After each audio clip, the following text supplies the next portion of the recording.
Hello friends, कैसे हो आप लोग। आई होप सब अच्छे होंगे। और आज हम फिर एक अपना नया चैप्टर लेके शुरू आ गए हैं। क्लास 9th का चैप्टर है ये, एटम्स एंड मॉलिक्यूल्स, परमाणु और अणु। बहुत ही इम्पोर्टेंट चैप्टर है और आगे के लिए भी 10th में भी इस पे बेस्ड काफ़ी वो है टॉपिक्स, और बोर्ड के एग्ज़ाम के लिए भी काफ़ी अच्छा है। तो हम आ जाते हैं, ठीक है, एटम्स एंड मॉलिक्यूल्स पे।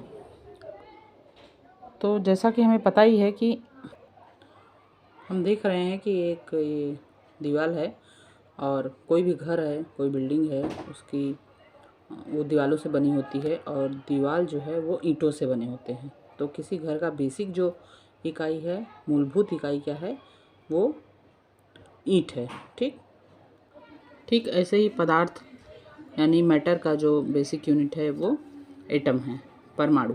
ठीक है, तो देखेंगे कि हम पहले पहले हमें मतलब हम लोग जानते थे, हमारे जो दार्शनिक थे, वैज्ञानिक थे, उन्होंने यही बताया था कि परमाणु जो है इंडिविजिबल है, यानी कि वो विघटित नहीं हो सकता, उससे छोटा टुकड़ा नहीं हो सकता। किसी भी पदार्थ का सबसे छोटा टुकड़ा जो है वो परमाणु कहलाता है, उससे छोटा कोई टुकड़ा नहीं हो सकता। ये बाद में रिसर्च में हमें पता चला कि परमाणु को भी तोड़ा जा सकता है न्यूट्रॉन, प्रोटॉन और इलेक्ट्रॉन में। ठीक है, न्यूट्रॉन, प्रोटॉन और इलेक्ट्रॉन में जो है तोड़ा जा सकता है। तो सन 1897 में जे थॉमसन ने इलेक्ट्रॉन खोजा, 1909 में रदरफोर्ड ने प्रोटॉन और 1932 में चैडविक ने न्यूट्रॉन। ठीक है, उससे पहले हमें यही पता था कि जो है एटम, परमाणु जो है वो इंडिविजिबल है। महर्षि कनड ने बताया था कि जो है पदार्थ का अविभाज्य सूक्ष्मतम कण जो है परमाणु कहलाता है। परमाणु का जो रेडियस होता है, त्रिज्या, वो 10⁻⁻10 के रेंज में होता है। 10⁻10, 10⁻9, 10⁻8। तो आप समझ सकते हैं कि परमाणु कितना छोटा होता है कि अपने आँखों से हम इसको नहीं देख सकते। शुरुआत में बर्जीलियस ने जो है तत्वों को प्रतीक के रूप में कुछ चिन्ह दिए। जैसे हाइड्रोजन के लिए इन्होंने एक बड़ा सा सर्कल, उसमें एक डॉट दे दिया, कार्बन के लिए एक सर्कल दे दिया, ऑक्सीजन के लिए भी एक सर्कल किया, कार्बन में थोड़ा सा वो ब्लैकिश कलर का कर दिया। तो हर एलिमेंट के लिए अलग अलग उन्होंने दे दिया प्रतीक। ठीक है, कि इस प्रतीक से, इस सिंबल से ये वाला एलिमेंट देख सकते हैं हम। लेकिन अभी जैसा कि हमें पता है कि 118 एलिमेंट्स हैं, तत्व हैं, तो हम जो है हर एलिमेंट के लिए अलग अलग जो है सिंबल याद नहीं रख सकते। इसलिए फिर हमने आगे क्या किया कि ये जो है डाल्टन ने दिया था, ये प्रतीक जो है डाल्टन ने दिए थे। बर्जीलियस ने बाद में बोला कि ऐसे काम नहीं चल पाएगा, हमें जो है उसके जो एलिमेंट्स हैं उनके नाम से ही फर्स्ट अल्फ़ाबेट या फर्स्ट 2 अल्फ़ाबेट लेके काम चलाना पड़ेगा, ताकि हमें याद ना करना पड़े। ये जो है डाल्टन ने कहा था कि ऐसे ऐसे ऐसा सिंबल दे देते हैं, प्रतीक दे देते हैं और याद रखते हैं। देखिए गोल्ड के लिए जो है इन्होंने ऐसा एक सिंबल दे दिया, कॉपर के लिए एक सर्कल के अंदर C लिख दिया, सीसा के लेड के लिए L लिख दिया। तो उन्होंने जो है फिर बर्जीलियस ने बोला नहीं, वो जो एलिमेंट्स हैं उसके फर्स्ट जो लेटर हैं उसी को ले लिया जाए। उसमें भी जैसे कुछ हैं, जैसे कॉपर है, कॉपर को CO लिखना चाहिए, लेकिन कॉपर को CU लिखते हैं। ठीक है, क्यूप्रस के नाम से। ठीक है, वो कहाँ से पैदा हुआ, कहाँ से निकाला गया, उसके नाम से है। कुछ उनके लैटिन नामों का अल्फ़ाबेट ले लिया गया। तो इस तरह से हमने उसके सिंबल खोज निकाले एलिमेंट्स के। ठीक है, जैसे कि देखिए लोहे का प्रतीक Fe है, जो कि इसका लैटिन नाम जो है फेरम है, फेरम के से लिया गया है Fe। ठीक है, इसी प्रकार सोडियम के लिए जो है जो नेट्रियम के Na से लिया गया है। पोटेशियम के लिए कैलियम से लिया गया है K। ठीक है, तो यहाँ पे कुछ आपके देखिए एलिमेंट्स हैं और उसके सिंबल्स हैं। एल्यूमिनियम, का Al, आर्गन का Ar, बेरियम का Ba, बोरान का B, ब्रोमीन का Br, कैल्शियम का Ca, कार्बन का सिर्फ C, क्लोरीन का Cl। तो ऐसे आप याद कर सकते हैं इसको। एटम का स्ट्रक्चर आप देख रहे हैं, यहाँ पे जो है इसका एटॉमिक नंबर Z से रिप्रेजेंट करते हैं और एटॉमिक मास A से। एटॉमिक नंबर जो है नंबर ऑफ प्रोटॉन्स या नंबर ऑफ इलेक्ट्रॉन्स के बराबर होता है, जबकि एटॉमिक मास जो है number of protons plus number of neutrons, proton और न्यूट्रॉन दोनों का जोड़ के जो होता है वो एटॉमिक मास होता है।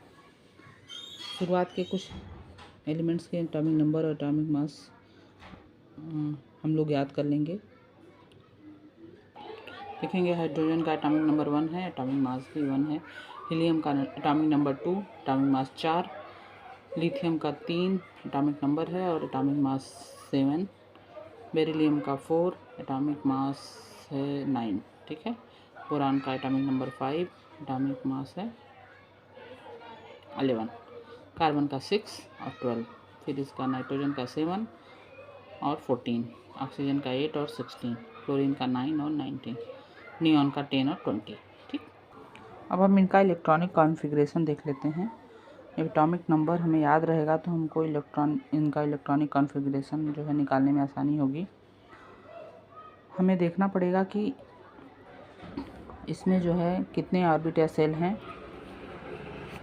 4 सेल हैं यहाँ पे देखिए, KLMN, बीच में न्यूक्लियस है। यहाँ पे जो है एक फार्मूला है 2n², ठीक है। यहाँ पे n जो है नंबर ऑफ ऑर्बिट है।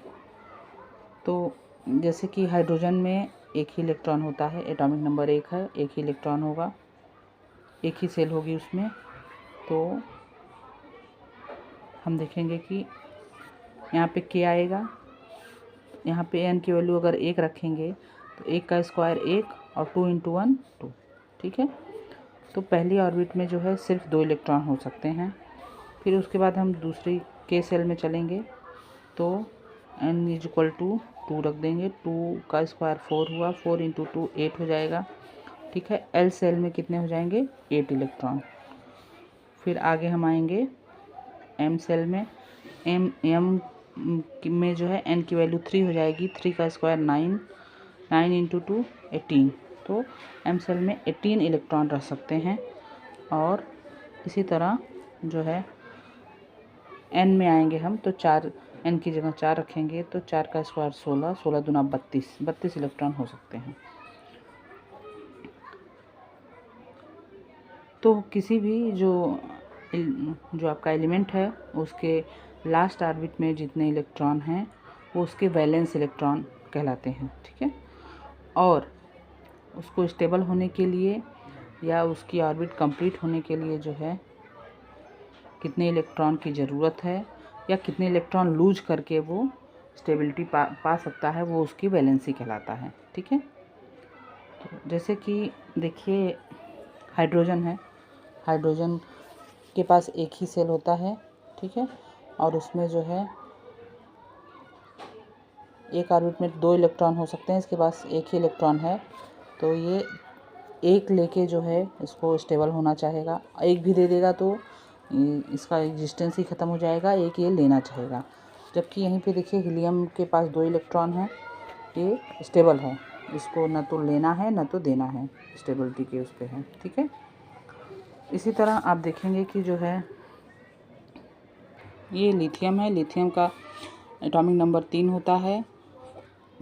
फर्स्ट ऑर्बिट में 2 इलेक्ट्रॉन हुए, उसके आगे में 1 इलेक्ट्रॉन। लिथियम जो है 1 इलेक्ट्रॉन अगर निकाल दे अपना तो ये स्टेबल हो जाएगा, तो इसकी वैलेंसी जो है 1 हो गई, ठीक है। संयोजकता बोलते हैं वैलेंसी को हिंदी में, ठीक है।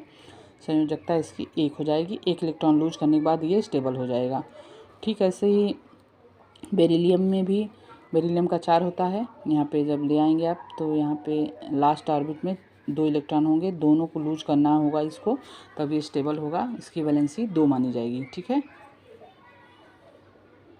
तो आई होप इतना आपको समझ में आया होगा। कार्बन को ले लेते हैं। कार्बन के पास, कार्बन का एटॉमिक नंबर 6 होता है। ये जो है इसके अंदर के ऑर्बिट में 2 इलेक्ट्रॉन, बाहर में 4, 2 और 4 6। तो ये जो है हम देखेंगे कि किस फॉर्म में ये स्टेबल हो सकता है। 4 अपना लूज करने में इसको ज़्यादा मेहनत करनी पड़ेगी बजाय कि लेने में। 4 ले लेगा तो ये 8 हो जाएगा, तो इसकी वैलेंसी 4 मानी जाएगी। ठीक है, तो हम देखेंगे कि जो वैलेंसी है ये किसी कंपाउंड फॉर्मेशन में बहुत हेल्प करती है। जैसे कि अभी देखा हमने सोडियम और क्लोराइड NaCl, तो कितने एटम इसके मिलेंगे सोडियम क्लोराइड कंपाउंड बनाने के लिए, कितना सोडियम होगा और कितना क्लोरीन होगा, ये इसकी वैलेंसी निर्धारित करती है। जैसे सोडियम का एटॉमिक नंबर कितना होता है 11। ठीक हो जाएगा इसका सबसे पहले 2, उसके बाहर 8 और फिर 1, 2 8 1। ये एक इलेक्ट्रॉन अपना निकाल के स्टेबल हो जाएगा। ऐसे ही क्लोरीन का कितना होता है, क्लोरीन का होता है 17 का हो जाएगा 2 8 और 7, 2 8 7, 8 2 10 7 17। एक इलेक्ट्रॉन इसको चाहिए तब ये कंप्लीट होगा, मतलब स्टेबल हो जाएगा, 2 8 8 हो जाएगा। और ये एक अपना लूज करके 2 8 हो जाएगा, स्टेबल हो जाएगा। तो ये एक अपना इसको दे देगा, ये लेके एक एटम सोडियम का और एक एटम क्लोरीन का हो जाएगा। ऐसे ही हम H2O में आते हैं। H2O यहाँ पे देखेंगे कि हाइड्रोजन का तो वैलेंसी 1 है, हमने अभी देखा था। ऑक्सीजन का एटॉमिक नंबर कितना होता है 8, पहले ऑर्बिट में 2 और दूसरे में 6। ठीक, 2 ये हुआ और ये 6 हुआ। 6 के लिए क्या है, 6 इलेक्ट्रॉन ऑलरेडी इसके पास हैं, हमको 2 और चाहिए, इसका 2 इलेक्ट्रॉन चाहिए, तो ये इस स्टेबल होगा। हाइड्रोजन से हम 2 कोवैलेंट बॉन्डिंग करवाएंगे H2O,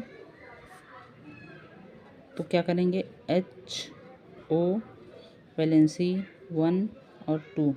ठीक, ये इससे मल्टीप्लाई करेगा और ये इससे मल्टीप्लाई करेगा, तो हो जाएगा ये H2O।